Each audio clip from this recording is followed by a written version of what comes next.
गुरुदेव श्री हरिवंश।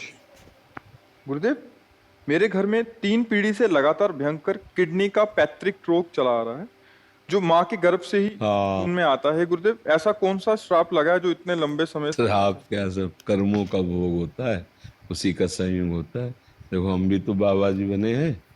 इस जन्म में कोई पाप किया हो हमें याद नहीं, बच्चापन से बाबा जी, लेकिन वही रोग है पॉलिसिस्ट किडनी। ये माँ के गर्भ से ही रहता है।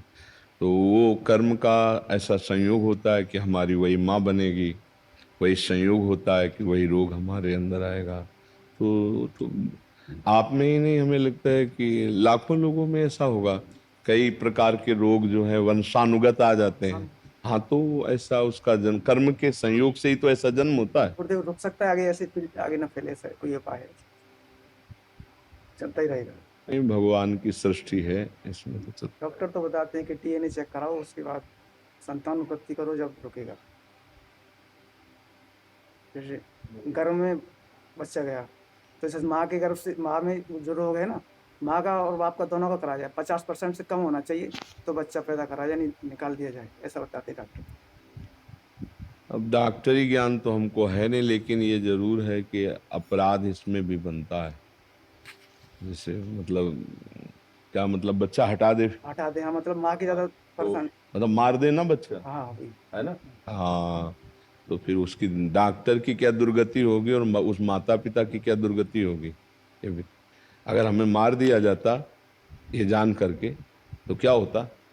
मुझे मेरी माँ मेरे पिता ने रक्षा की, मुझे शिक्षा दी, भगवान के मार्ग में चलाया, तो आज देख रहे हो ना। तो है तो गर्भ से ही ना। 35 वर्ष की अवस्था में इसका प्रकाश हुआ। बाबा जी तुम 13 वर्ष से बन गए थे, प्रकाश इसका 35 वर्ष में हुआ। भगवान सब व्यवस्था कर रहे हैं। रोग दिया है, सामर्थ्य दी है, व्यवस्था भी की है। ये हमें डॉक्टरी सिद्धांत तो ये समझ में आया नहीं। ऐसा नहीं, ऐसा नहीं। तो गुरुदेव, कोई बूढ़ा होता नहीं परिवार में, सब जवानी में चले जाते हैं डायलिसिस करा करा के, हाँ, माता रह इसमें, जाती है, जिससे हाँ बर्बाद किया। बिल्कुल बिल्कुल, ये परम सत्य है। ये ऐसा है, पर वो भोगना पड़ेगा ना, कर्मों का फल है। अवश्य में वो भोक्तव्यम कृतम कर्म शुभाशुभम। यही समझाने के लिए हम प्रार्थना करते हैं कि जो गर्भ हत्या, भ्रूण हत्या, बालकों की हत्या गृहस्थों में की जाती है ना डॉक्टरों की सलाह से, ये बहुत बड़ा पाप है, दुर्गति करेगा। ध्यान रखना, ये बहुत बड़ा पाप। इसका प्रायश्चित कर लो, अभी प्रायश्चित कर लो मनुष्य देह में। नहीं, जब कर्म प्रायश्चित करवाएगा ना, तो गाड़ी का शीशा ही नहीं खुलेगा। जैसे गर्भ में तुमने नष्ट करवा दिया, ऐसे गाड़ी में जल के मरोगे। बढ़िया वीआईपी भी स्तर से मरोगे। फिल्मी गाना सुनते चले जा रहे हैं और गाड़ी में एक्सीडेंट हुआ, आग लग गई और लॉक शीशा, अब चिल्लाओ और जिंदा जलो उसमें। बहुत कर्मों का फल बुरा होता है। और उस बच्चे का क्या अपराध जो गर्भस्थ शिशु है। सोचो वो माँ को, कि अगर बालक आंगन में खेल रहा हो, कोई एक थप्पड़ लगाए तो उसको सहन नहीं होगा, टूट पड़ेगी, और वही माँ उस गर्भस्थ शिशु की हत्या करा रही है। ये कौन सा ज्ञान है। अरे बोले थोड़ा बालक में कमी थी, कोई तुमने फल सब्जी समझ रखा है क्या कि कटवा के फेंकवा दो उसको। अरे वो एक जीवात्मा है, अपंग है, तो भी वो अपने कर्म का भोग भोगने के लिए हमारे साथ आया है। हम उसका सहयोग करेंगे, ऐसा थोड़ी उसको नष्ट करवा देंगे। उसको तुम नष्ट करवा दोगे कि अपंग है, तो समय आगे तुम्हें अपंग कर देगा। अब तुम अपने को कैसे नष्ट करोगे। एक्सीडेंट हुआ, हाथ पैर टूट गए तुम्हारे, पड़े रहो सड़ो घर में, बहुत होश में। इसीलिए हम सबको कड़वे शब्दों से समझाते हैं, अवश्य में वो भोक्तव्यम कृतम कर्म शुभाशुभम। महाराज जी, जिसने प्रेरणा दिया कि ऐसा करा लो, उसके साथ भी ऐसा? तीनों को दंड मिलता है, कर्ता प्रेरक अनुमोदन। कर्ता प्रेरक अनुमोदन, अनुमोदन बहुत अच्छा है, प्रेरक निकलवा दो, कर्ता जिसे निकल, तीनों को बराबर दंड मिलेगा और बराबर पुरस्कार मिलेगा पुण्य का। कहाँ जा रहे हो, वृंदावन। अरे यार क्या भाग्य है तुम्हारे, वृंदावन जा रहे हो, बहुत बहुत बहुत अच्छी बात है। वो अनुमोदन किया, और एक ने कहा यार बैठे क्या करते हो, चलो चलते हैं 2 दिन वृंदावन चलते हैं। इसने प्रेरणा की और आए वृंदावन। तीनों को बराबर फल मिलेगा, प्रेरक, अनुमोदन और कर्ता, तीनों को दंड मिलता है। तो जब कोई किसी के घर में अपराधी अपराध करता और गायब हो जाता है ना, तो कोई घर का सदस्य ऐसा नहीं बचता जिसको अशांति न पैदा हो जाए। कर्म का नाता जुड़ा हुआ है सब जगह से। वो डंडा चलवाएगा, वो क्लेश देगा आपको, परेशान कर। तो इसे भोग लेना चाहिए, मुझे तो लगता है भोग लेना चाहिए। गुरुदेव, जैसे हम आपका सत्संग सुनते हैं तो हमारे स्थिति में झेलेंगे, हर स्थिति में, पर लेकिन जो परिवार के जन है ना, वो उनसे बाबा से पूछो जाके, कोई उपाय मिल जाए ऐसा। नहीं, ऐसा नहीं है। देखो हमारा बीमारी नहीं है हमारे, जैसे किडनी खराब है ना, डायलिसिस होता है तो हम 1 सेकंड भी बीमार नहीं बच्चा, हमारी किसी बीमार से तुलना नहीं हो सकती। बीमार तब आदमी होता है जब उसका विचार बीमार हो जाता है। सबसे बड़ी बात समझो, हम विचार से बीमार नहीं हैं, हम विचार से स्वस्थ हैं। तो ये बीमारी है, कोई परेशानी नहीं। ऐसा नहीं कि परेशानी नहीं होती, शरीर में पीड़ाएं होती है, शरीर में दर्द होता है, कई तरह के आक्रमण, हर डायलिसिस शरीर को कमजोर करता है, उसको कष्ट देता है। लेकिन सच्ची बताएं, जीवन भर के भजन का फल यही मिला है कि किडनी भी सोचती है कि बुरी जगह फेल हो गई।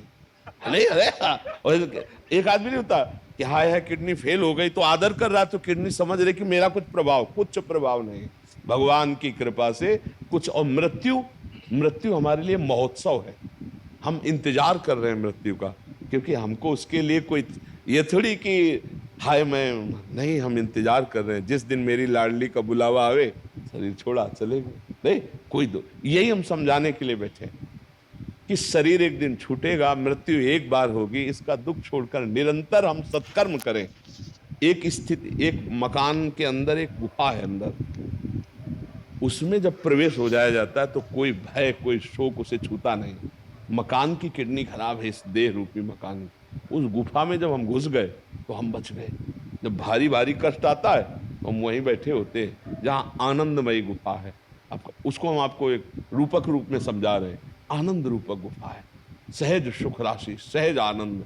उसी आनंद की खोज में हर जीव घूम रहा है, लेकिन गलत जगह खोज रहा है। वो खोज रहा है पापाचरण करके, वो शरीरों में खोज रहा है, भोगों में खोज रहा है, वो परमात्मा में नहीं खोज रहा। यदि परमात्मा की एक बार अनुभूति हो जाए तो ये सब भय खत्म हो जाता है।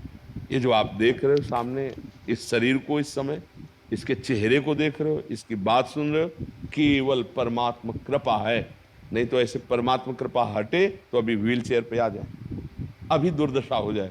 भगवान की कृपा हर समय आनंदित, इतना आनंद हर समय रहता है कि हमको ये स्मृति ही नहीं रहती कि मैं किडनी फेल हूं। जब चर्चा होती तब ये ध्यान आता है, इसकी स्मृति, दवाइयाँ क्या क्या क्लेश कदा।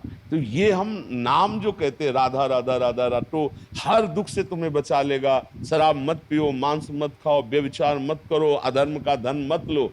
ये अगर करोगे तो असंतुष्ट रहोगे, और अगर ये छोड़ दोगे, नाम जप करोगे, तो धीरे धीरे आप शरीर से ऊपर उठोगे। देखो एक राष्ट्रभक्ति जागृत होती है तो हमारे भारतीय सैनिक मृत्यु की परवाह ना करके बॉर्डर पर खड़े हैं ना। कभी भी गोली आ सकती, कभी भी कुछ हो सकता है, केवल राष्ट्र के लिए ही तो है ना। तो भगवान की भक्ति में जब उन्मत्त हो गया तो फिर मृत्यु का भय कैसा? अगर मृत्यु का भय तो भगवान की भक्ति कैसी? जब राष्ट्र भक्ति है तो इनको मृत्यु की कोई परवाह नहीं, कभी भी हो सकता। कितना भयावह, कहीं भी खड़ा कर दिया जाए, कहीं भी बॉर्डर में भेज दिया जाए, यश के सिवा नो नहीं है। परिवार से मिलना है कि नहीं मिलना, दोबारा मिल पाएंगे कि नहीं मिल पाएंगे। हम इसीलिए इनका बहुत आदर करते हैं।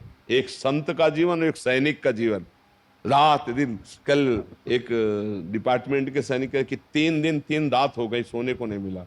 अब आज मिलेगा कि नहीं वो भी मुझे, अगर आदेश आ गया तो हमारे लिए दिन रात जगना है। अब कितनी बड़ी तपस्या है, परिवार से दूर रहकर रात दिन जगना और राष्ट्र सेवा में लगे रहना। हम इनको प्रणाम करते हैं।